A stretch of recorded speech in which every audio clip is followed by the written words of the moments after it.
Welcome back guys to Simranize academy. Last time हमने ब्राह्मणास किए थे और इस वीडियो के अंदर हम करेंगे रेफरेंसेस और एविडेंसेस जो हमारे जो ब्राह्मणास उपनिषद और अथर्ववेद के हमें मिले हैं। ठीक है, तो अगर हम बात करें प्री स्पेसिफिक इसके, तो जो फर्स्ट है इसके ब्राह्मणास शतपथ ब्राह्मणास, ये कमेंट्री है जो कि शुक्ल यजुर्वेद के ऊपर लिखी गई है। एट्रीब्यूट इसको जो किया है मतलब कि जो पूरी शतपथ ब्राह्मणास है ये वैदिक सेज यज्ञवल्क्य द्वारा लिखी गई है। इसमें जो है मोस्ट कंप्लीट सिस्टमेटिक और इम्पोर्टेंस बताई है ब्राह्मणास की, क्यों हमारे लिए वो ज़रूरी है। इसके अंदर डिटेल्ड एक्सप्लेनेशन जो है वैदिक सेक्रीफाइसेस के बारे में, रिचुअल्स के बारे में, सिंबोलिज्म के बारे में, मैथोडोलॉजी के बारे में आपकी दी गई है। और इसके अंदर स्पेसिफिकली जो प्री में क्वेश्चन जैसे पूछे गए हैं उसके हिसाब से देखा जाए तो उसके अंदर ग्रेट फ्लड्स के बारे में बात की गई है, उस समय जो आया होगा।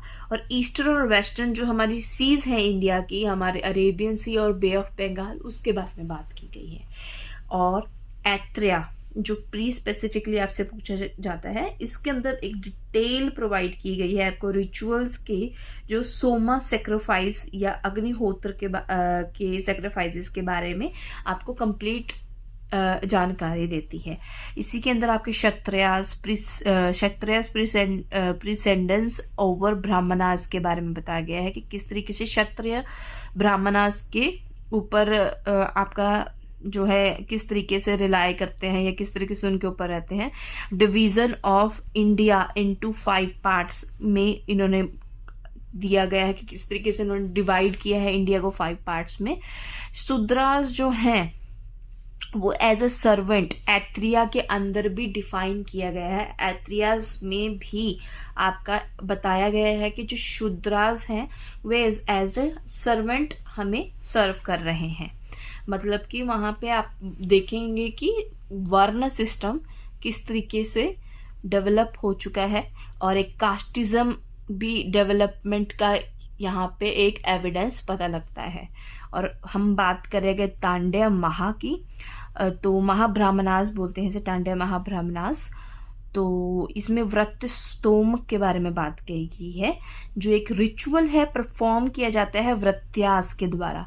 व्रत्यास वो लोग होते हैं जो उपनयना नहीं कर पाते टाइम पर। उपनयना का मतलब होता है आपका एक सेक्रेड थ्रेड की सेरेमनी होती है जो बॉयज ही करते हैं। ठीक है, एक फॉर्मल एंट्री का सिग्निफिकेंस होता है जो लाइफ के अंदर आपका जो है एजुकेशन में जब आप एंटर करते हैं उस टाइम पीरियड के बारे में वो एक सेरेमनी आपकी होती है। ठीक है, जिसमें बॉयज जो है एक फॉर्मल एंट्री लेते हैं लाइफ ऑफ एजुकेशन के अंदर। ठीक है, जो इसे हम बोलेंगे लाइफ ऑफ वेदास। ठीक है, जो इसके अंदर आएंगे। और उपन्यास का मतलब बेसिकली जैसे हमारा उपनिषद होता है वैसे ही होता है। इसका मतलब आपका है टू ब्रिंग क्लोजर, गुरु के पास आना। और ब्रह्मचार्य आश्रम में इनिशिएशन का ये एक मार्क होता है। मतलब कि जब आपके जो 4 आश्रम्स हैं उन आश्रम्स के अंदर आपका जो पहला आश्रम है ब्रह्मचार्य आश्रम, उसमें आपकी एंट्री यहाँ से सेरेमनी से स्टार्ट होती है। ठीक है, और अगले में हम बात करें उपनिषद के बारे में, जो रेफरेंसेस और एविडेंसेस हमें मिलते हैं उसके हिसाब से प्री के स्पेसिफिकली जो है आपका मुंडका है, जिसके अंदर हमारा सत्यमेव जयते यूज हुआ है। ठीक है, चंदोग्या में फर्स्ट 3 आश्रम्स के बारे में बात की गई है, ब्रह्मचार्य, गृहस्थ, वनप्रस्थ, और इन के बारे में डिफाइन करके बताया गया है। जाबाल के अंदर हमारे 4 आश्रम्स के बारे में बात किया है। 4 आश्रम जैसे 3 ये रहे आपके, ब्रह्मचारिण, गृहस्थ, वनप्रस्थ और आपका तीसरा सन्यासी। ठीक है, तो यहाँ पे 3 में एक ऐड हुआ है सन्यासी वाला। ठीक है, वो वाले के इसमें पूरे 4 आश्रम के बारे में बताया गया है। मैत्रेयानी एक बुक आपका उपनिषद है जिसके बारे में डॉक्ट्राइन ऑफ त्रिमूर्ति के बारे में वेल एक्सप्लेन्ड है।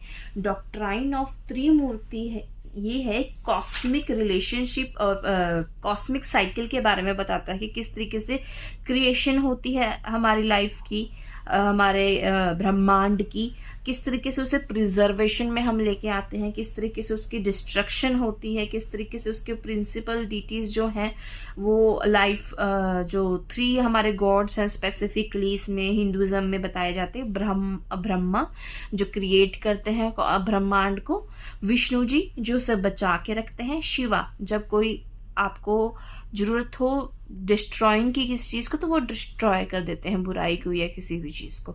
इस फिलॉसफी को यहाँ पे डॉक्ट्राइन ऑफ त्रिमूर्ति में बहुत बढ़िया तरीके से बताया गया है। और चौथा जो आपका बेसिकली 5th जो आपका बेसिकली प्री में पूछा जाता है क्वेश्चन वो है बृहदारण्यक का।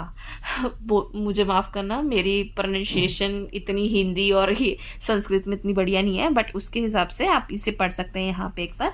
इसमें आपको ट्रांसमिशन ऑफ सोल्स के बारे में बताया गया है कि किस तरीके से एक लाइफ सोल जो है वो अमर है, एक शरीर से दूसरे शरीर में टाइम टू टाइम जो है ट्रांसफर होती है एक लाइफ अपने जीने के बाद। ठीक है, कर्मास के बारे में बेसिकली यहाँ पे बताया गया है।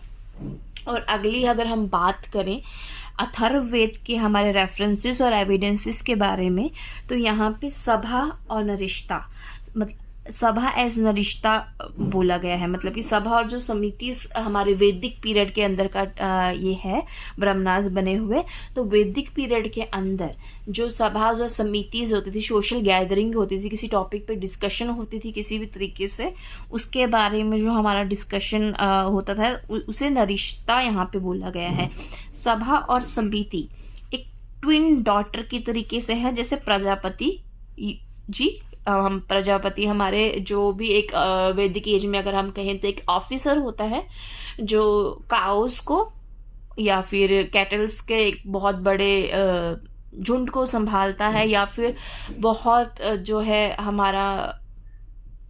हमारे जो सोसाइटीज उस समय पे बनी हुई हैं उन्हें संभालता है, उसको प्रजापति का उस समय दर्जा दिया गया था। ठीक है, तो जो प्रजापति है उनके जैसे ही एक तरह के उसके दूसरे ट्विन सिस्टर की तरह बताया गया है कि सभा और समितिज भी उसी तरीके से कंडक्ट की जाती थी।